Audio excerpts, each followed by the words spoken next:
So, is open discussion actually suppressing other viewpoints whenever you're trying to make decisions, right? And I'm not just saying this because this is something I've purported about for the past few years, especially is having open discussion. It's just a different way to think about it and so on. So, what we're talking about specifically is something called the halo effect, right? And this is coming from Daniel Kahneman's book, Thinking Fast and Slow. Again, I wasn't lying about that. I'm actually trying to study this stuff. But before we get into that specifically, right? So, what we're going to look at is how the brain kind of jumps to conclusions, right? With that being said, so we're going to just start off with a diagram in the book that he uses, and normally I don't do this kind of stuff, and we're going to see how terrible this looks to begin with. So, I don't know if that's flipped in the thing, but you see ABC and then 1, 2, or 12, 13, 14, right? But if you notice, this middle character is the exact same. I don't know if it's mirrored for you guys, but there's nothing I can really do about it at the moment with what I got. So, that being said, what you can notice from there is that basically your brain, if you know, the middle character is the exact same pixel by pixel basically in your guys' case. So what does that mean? Basically your brain took the same symbol and it took the same symbol and gave it a different meaning depending on context, right? Is basically where we're going with this.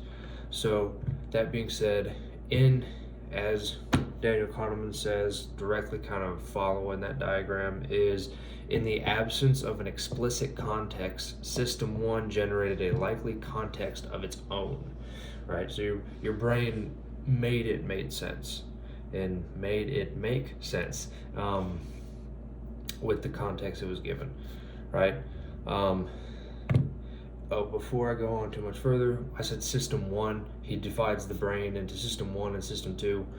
Basically, system one is like your subconscious, system two is like your conscious mind, right? Thinking fast, system one, subconscious, thinking slow, system two, conscious mind. I just like to state that with every video because it's kind of foundational in the book itself.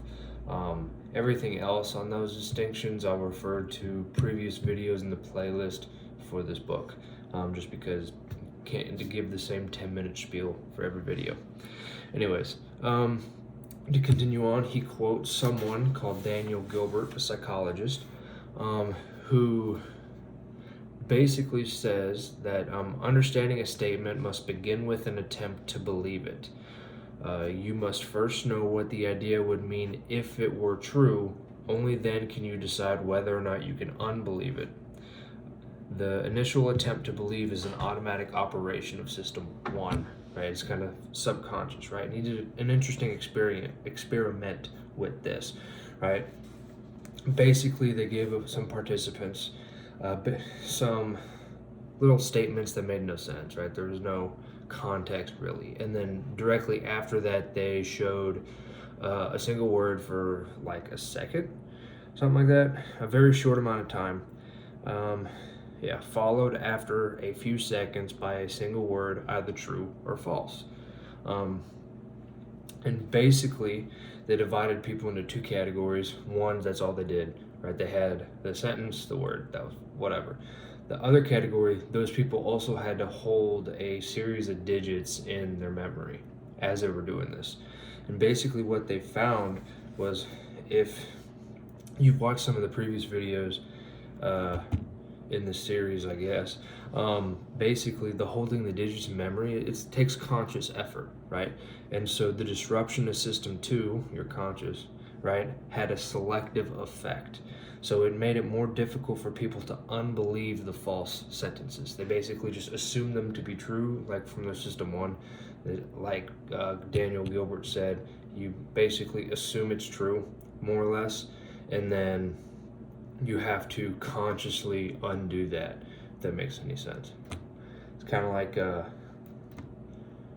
what was the Moses illusion I think I went into a few videos ago? Basically, it's like, which biblical character was it? They said, they said, how many animals did Moses bring on the ark, right? And they found that like the majority of people would answer, they'd say two of each, right? But not realize it's like, hey, it was Noah who did the ark thing. It was Noah's ark, not Moses's ark. But since your brain subconsciously associates Moses with the Bible and the ark story with the Bible, it didn't. You have to consciously kind of slow down more or less to basically be like, hey, wait a second, that was Noah instead, right? At least superficially, but yeah. So what does this kind of show us, right? And I'll just quote this directly. So the moral is significant of this whole experiment. So when system 2 is otherwise engaged, we believe almost anything. System 1 is gullible and biased to believe. System 2 is in charge of doubting and unbelieving, but sometimes system 2 is busy and often lazy. Excuse me. And those are concepts we've gone into in previous videos multiple times, explaining a little bit of each of those. Right, so where this is going is something called the halo effect, like I brought up at the beginning of the video. And basically what that is, the definition, is the tendency to like or dislike everything about a person or concept, including things you have not observed, right? And so basically, it's kind of like the reason why first impressions matter, right? And what they found was that specifically with people, right? If you look at characteristics of a person, like for example, he gives two people and gives them 6 characteristics. One starts with intelligent and industrious. The other starts with envious and stubborn, right? And so the first person is always looked at with, I get more positively, right? Someone who's intelligent and industrious, right? And the other 4, in total, all 6 characteristics, they're the exact same words. They're just ordered differently. But when given this sort of thing, people put much more weight on the first one, maybe even the first 2. And basically they make a general consensus quickly with the first characteristic, like your first impression of a person, right? And then, sorry, my brain went elsewhere talking about, I say right a lot, and I had a conversation this past weekend about how I do that. I'm trying to get better on the little things that I just say what I'm thinking. But anyways, to continue on, so with the halo effect, people put much more weight on the first ones, right? The first impression, and sometimes even to the point that they could completely ignore subsequent, in this case, characteristics, right? Or it could be you could give someone more of a benefit for the doubt if you had a good first impression, as opposed to not, right? So if someone had a very good first impression, you might be more likely to forgive them for something not so good later on, because of that. And so to say that directly with another quote, he says, the sequence in which we observe characteristics of a person is often determined by chance, right? You meet people, and it's not like, unless it's like sort of like a job interview where like it's scheduled and you're supposed to meet at a certain day, or you're greeting someone, that sort of thing. It's pretty much random. Like you meet some random person in the grocery store, or you meet new coworkers, sort of thing.